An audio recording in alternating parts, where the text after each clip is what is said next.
Hi friends, ಎಲ್ರಿಗೂ good morning. Welcome back to my channel Pushpa ಮಿಲೋ vlogs in Kannada. Time ಆಗಿದೆ almost ಈಗ ಬೆಳಗ್ಗೆ 10:30.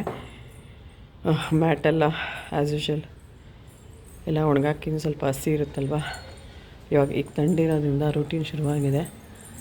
ಬಟ್ಟೆ ಎಲ್ಲ ವಾಶ್ ಮಾಡಿದಾಗಿದೆ ಸಿಂಪಲ್ಲಾಗಿ. ಹಾಗೆ ಬೆಳಗ್ಗೆನೇ ಕಸ ಗುಡಿಸಿ ನೀರು ಹಾಕಿ ರಂಗೋಲಿ ಹಾಕಿದೆ. ಇದು 7ರಿಂದ ಒಂದು ಸಿಂಪಲ್ಲಾಗಿರೋ ರಂಗೋಲೆ. ಹಾಗೆ ಕೂಡ ಮನೆ ಕೂಡ ಇವತ್ತು ಶುಕ್ರವಾರ ಆಗಿರೋದ್ರಿಂದ ಮನೆ ಒರೆಸಿ ವಾರ ಮಾಡಬೇಕು.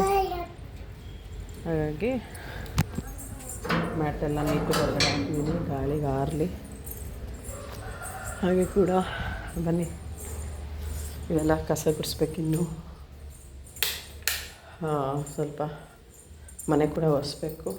ಪಾತ್ರೆ ಎಲ್ಲ ವಾಶ್ ಮಾಡಿದಾಗಿದೆ. ಇನ್ನೊಂದು ಸ್ವಲ್ಪ ಸಿಂಕ್ ವಾಶ್ ಮಾಡಬೇಕು. ಪಾತ್ರೆ ತೊಳೆದು ಜೋಡಿಸ್ಬೇಕು. ಹಾಗೆ ಟಿಫನ್ಗೆ ಸಿಂಪಲಾಗಿ ಇಕ್ಕಿದ ಬೆಳೆ ಸಾಂಬಾರು ಮಾಡಿದೆ ರಾತ್ರಿ. ಅದಕ್ಕೆ ಗೋಧಿ ದೋಸೆ ಹಾಕಿದ್ದೀನಿ. ಗೋಧಿ ಹಿಟ್ಟು ಪ್ರಮಾಣ ಜಾಸ್ತಿ ಹಾಕಿ ಸ್ವಲ್ಪ ಅಕ್ಕಿ ಹಿಟ್ಟು ಕಡಿಮೆ ಹಾಕಿ ಉಪ್ಪಾಗಿ ಕಲಸಿಟ್ಟಿದ್ದೀನಿ. ಸ್ವಲ್ಪ ಉಪ್ಪು ಬಿಸಿ ಕೂಡ ಕಾಯಿಸಿ ಫ್ಲಾಸ್ಕ್ ಹಾಕಿದ್ದೀನಿ. ಹಾಗೆ ಏನೇ ಸಂಕ್ರಾಂತಿ ಹಬ್ಬ ಬಂತು, 14ನೇ ತಾರೀಕು ಬರ್ತೀನಿ. ಹಾಗೆ ಸ್ವಲ್ಪ ಕೊಬ್ಬರಿ ಎತ್ತಿಟ್ಟಿದ್ದೀನಿ. ಇದನ್ನೆಲ್ಲ ಈ ಸಿಪ್ಪೆಲ್ಲ ಎರೆದ್ಬಿಟ್ಟು ಸಣ್ಣಗೆ ಹಚ್ಚಿ ಒಣಗಾಕ್ಬೇಕು. ಥಂಡಿನಲ್ಲಿ 2 ದಿನ 3 ದಿನ ಬೇಕು. ಬೆಲ್ಲ ಹಚ್ಚಬೇಕು.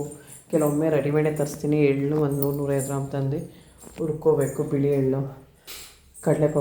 ಕಡಲೆ ಬೀಜ, ಹುರ್ಗಡ್ಲೆ ಎಲ್ಲ ಹುರ್ಕೋಬೇಕು. ಅದೆಲ್ಲ ಸಿಪ್ಪೆ ಬಿಡಿಸ್ಕೋಬೇಕು. ಪೂಜೆ ಕೂಡ ಮಾಡ್ಕೋಬೇಕು. ಇದು ನಿನ್ನೆ ಸಂಜೆದು. ನಿಮ್ಮದೆಲ್ಲ ವಾರ ಆಯಿತಾ? ಶುಕ್ರವಾರ ಇವತ್ತು. ಓಕೆನಾ? ಪೂಜೆ ಕೂಡ ಇನ್ನೂ ಮಾಡ್ಕೋಬೇಕು. ಥ್ಯಾಂಕ್ ಯು ಪ್ರತಿಯೊಬ್ಬರಿಗೂ. ಎಲ್ರಿಗೂ ಸಂಕ್ರಾಂತಿ ಹಬ್ಬದ ಶುಭಾಶಯಗಳು ಮುಂಚೆನೇ ಹೇಳ್ತಾಯಿದ್ದೀನಿ. ನೀಟಾಗಿ ಇದೆಲ್ಲ ಗುಡಿಸಿ ಒರೆಸ್ಕೋತೀನಿ. ಟೈಮ್ ಆಗೇ ಹೋಗುತ್ತೆ. Thank you. Bye bye. Take care.